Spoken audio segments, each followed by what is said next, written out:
the one thing that you've been teaching on while you've been here has been the Song of Solomon.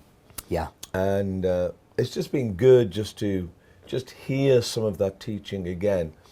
And one of the themes that you were carrying through in that book, Ryan, was in terms of the lover pursuing his bride. Yeah. And how would you describe the pursuit of Christ or pursuit of the Holy Spirit at this moment in time? Yeah. Well, the Song of Solomon, I've the Lord's really had me focusing on it in this time because I think it's so relevant for today. That is a story about a king coming to a weak, broken person and taking them from being insecure, having weaknesses, having darkness in their heart, and by pursuing them with his love, he transforms that Shulamite maiden into not only a person who's bride, but someone carrying the glory of God, manifesting the glory. And I love that story because that is what is happening today. God is pursuing us still today. Jesus pursued us when he came and died on the cross.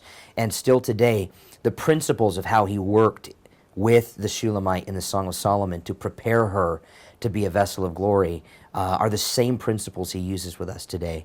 And essentially in the book, it was this. It's the power of affirmation.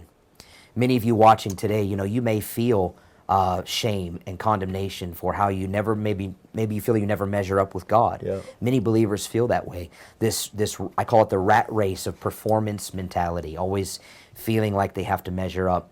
But even in your weakness, God is fascinated with you because of that yes in your heart. And when you begin to realize that, it breaks that power of shame. It breaks that condemnation. And you're able, when you mess up, to actually run to God rather than shy away from him. That's what the enemy hates, because he wants you to feel condemned. He wants you to feel shame. A bride that feels shamed and feels condemned and feels like she'll never measure up to this perfect God is a bride that will never step out with confidence to shake the nations. But a bride that knows even in her weakness, God is on her side, thinks she's amazing. Amen. That's a church who has no fear, because even when we goof up, we know God believes in us, and we can shake the nations.